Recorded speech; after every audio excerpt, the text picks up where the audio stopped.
Hopefully before this video is over, I'll be making you think a little bit more and deeper about the subject of being spied on. So first, I'd like to tell you how we got here. The corporations bought the Congress. Okay, for those who didn't go to school that much or didn't study, government or anything. The Congress is both the House of Representatives and the Senate. That's the Congress. Well, the rich people, the corporations, the rich and the super rich bought all the politicians. If the Democrats were in power, they bought all of them. If the Republicans were in power, they bought all of them.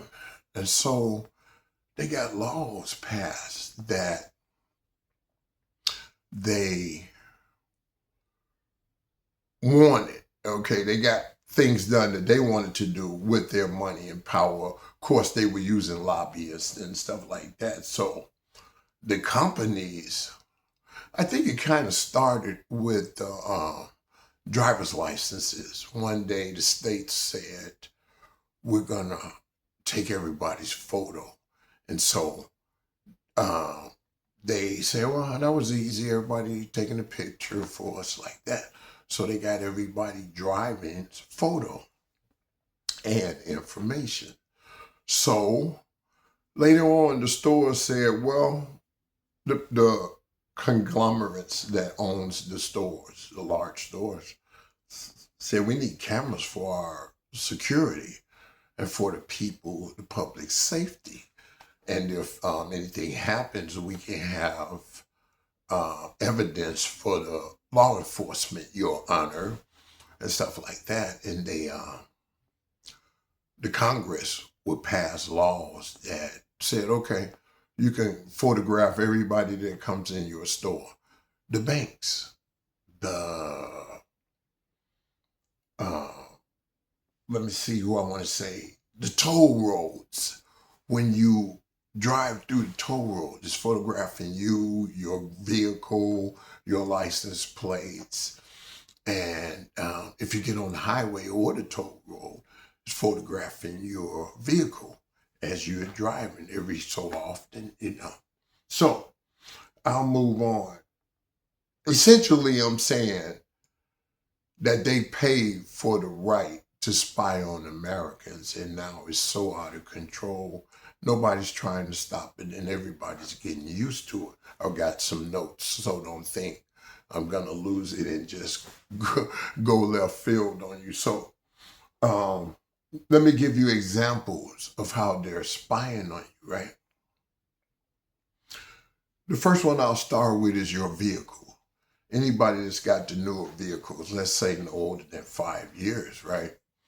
That vehicle will tell them what speeds you went, when, where you went, GPS records, and you can't do anything about it. So wherever you drive that vehicle, if they ever want to research it, they probably can just pull it up on the computer. But anyway, I was going to say they could plug into the vehicle and it'll tell them everything they want to know. So that's one way they're spying on you. They can know wherever you going or been by the GPS on the vehicle. So the stores, when you go in the store, the cameras are photographing you, okay? And they're taking photographs of you and against your will or without your permission. Just because you walked in their store, they assume the right to photograph you, your person and your kids and everybody else that walks in their store, which means, oh, if you want to shop in our store, we got to be allowed to photograph you. And so the community gets used to it and the people are just settling in. So I'll move on. Restaurants, they got cameras. Parking lots, they got cameras. Gas stations, they got cameras. Okay, So even the people's homes, their doorbells and security systems, all right, they got cameras, right? Well, most of them are feeding into the government or law enforcement. And um, the law enforcement can just go to a judge and say, we need a warrant so that we can spy on these people, bug the house, bug the phones, or, pull the records. The phone company. Well, before I even get to them, yeah, that's a good one to start with. The phone company.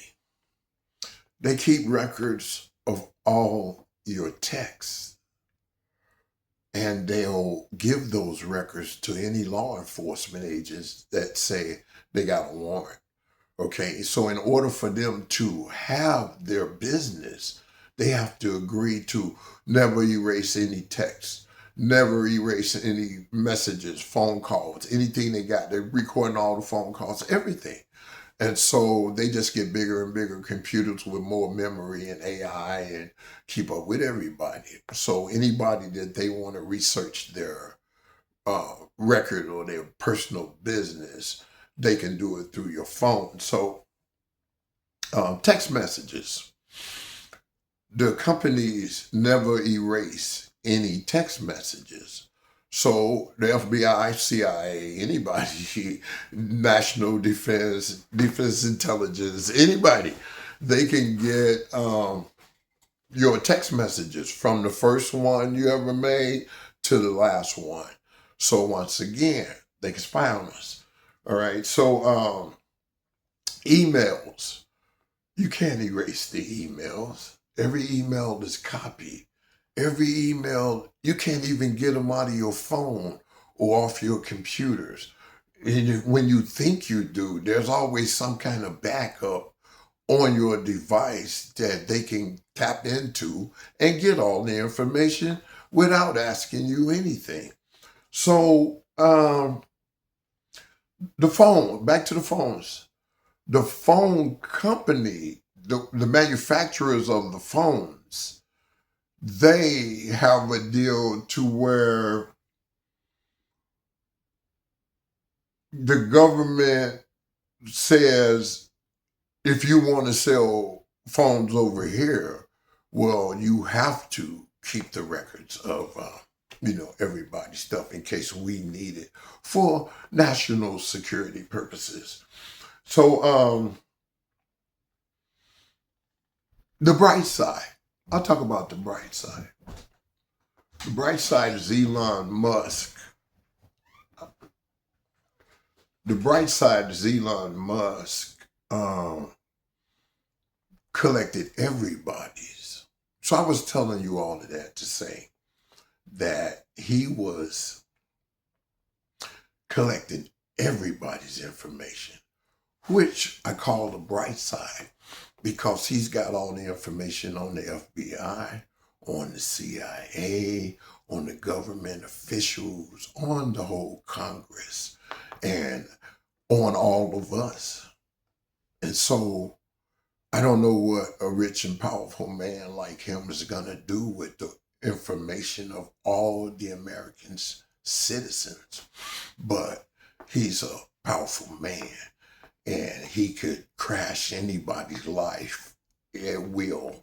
He could crash my life. I don't have money, so he couldn't really crash my life, but I'm pretty sure a rich man could make your life more miserable than it is. He can always pay somebody to set you up.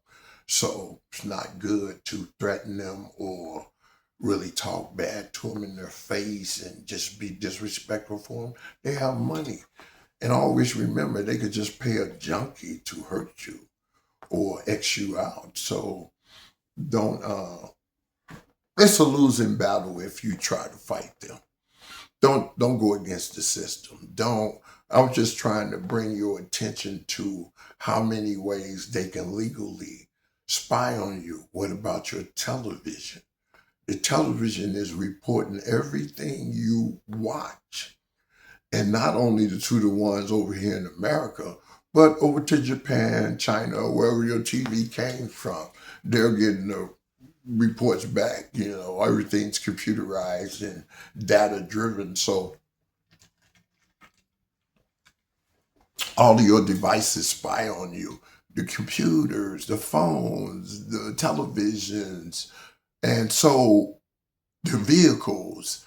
And so we're under control and we're under surveillance 24/7 wherever we go as Americans now. You see, I can see the difference because I'm so much older than you that I remember when there wasn't any cell phones. I remember when before text messaging, only the government had text messaging. And so it's came a long way just in my lifetime. So I can imagine 50 years from now how it's going to be in America. But the reason why they can spy on Americans so easily and at every turn in your life is because our politicians have been sold out. You know that they don't care which way we vote, how we vote, or whatever we're thinking about. They're not interested in that because the big time donors, they take your vote and say, I wonder is the vote important? Or then the rich man say, here you go, you need $20 million. And then you're going to think, which one of their vote do I think is most important? He's going to come up with a reason because he wants the money. Greed is one of the big sins. So I would say that we should be aware that because you're not in control. Let's say you wanted some weed to smoke and you were trying to be not nonchalant, but you were trying to speak in a manner that wasn't so blatant and out front about it. And then the person responds to you in a way like, yeah, I'll be there in 20 minutes with the weed, man. All right. And like that, they got it. So even if you was trying to be, I can't, the word escapes me right now, but I'm sure most of y'all are sitting out there saying, you know what the word is. So it's not incognito, but it's whatever the word is. So I kind of lost my point on that one. But what was I saying? Legal to spy on Americans. Elon. Oh. Let me say this. Elon is making robots, right?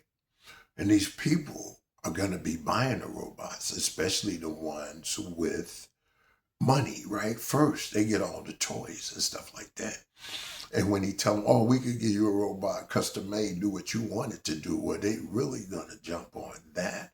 They don't care how much it costs, and they want to be the first ones that have it in their mansions and stuff like that. Well, you know that robot's eyes are gonna also be cameras. They gotta be cameras to maneuver, look around, and move around and identify things. So there's the cameras that can feed directly back to Elon, right? Then it's going to be able to hear everything, even through walls. They're going to put the supersonic hearing on it so they can say, crank that up a little bit on the mics or something like that. It's going to be reporting everything you do, everything you say, everything it sees. And so we're not in control. And we're not going to be in control. That's why I said in my last video, I think it was, I'm not against white people having their own towns because a lot of people might want to get away from some of the technology and they understand what I'm talking about. So let me say this. They spy on us everywhere in every way that they can. They don't even need secret agents no more. Everything in your house is an agent. Everything you drive is an agent. Every place you walk into is an agent. They're filming you. They're recording you. And they have AI. Now they can make your image do or say anything they want it to. So we're in a definite different time. And most of the people are just asleep, going on, yeah, I make my money. I got this, I got that. So let me conclude by saying this is an evil world, whether you want to believe it or not, whether you want to live in a fantasy or not. Only the rich can afford to live in a fantasy. If you're not rich, you should just face the facts and look at how things really are. So I still feel that even though I had notes that I was all over the place, but I hope I said something that makes you think and look around when you walk in these places. Now, the thing I don't care for is that I can't go to any place where I might want to go to the park. It's going to be cameras in the park. I might want to go on the beach. They probably got cameras on the beach everywhere we go. And everything we do, they got footage. It's just a matter of deciding what footage do we want to look at, what person are we after. Because they tell the camera, locate this person. Well, it ain't got nothing else to do but look through all those photos at light speed until everyone look like you is going to find it fast. And so all of these places, from the driver's license to the banks to anybody that's got your credit card information, the credit card companies, they'll all give your information to the law enforcement just like that. They don't care about you. They care about keeping their license, keep making their money. And they say, yes, sir. Yes, sir. We'll get those records right to you. I'll have my secretary pull them right up for you, right? To the computer room or something. And so as long as you understand clearly and teach your children and grandchildren that you're always under surveillance, watch what you say, watch what you do, because they're photographing everything. And I used to tell my daughter this one thing. I say, sweetheart, if you be outside and it's 9 o'clock at night in the summertime and there is an electrical worker up on the pole, I say most likely that's FBI detectives or something like that. It is not the electrician out there up on the pole with no big lighting, no crew or nothing, just this one guy in the bucket up there. I was like, don't think they're not photographing or watching something.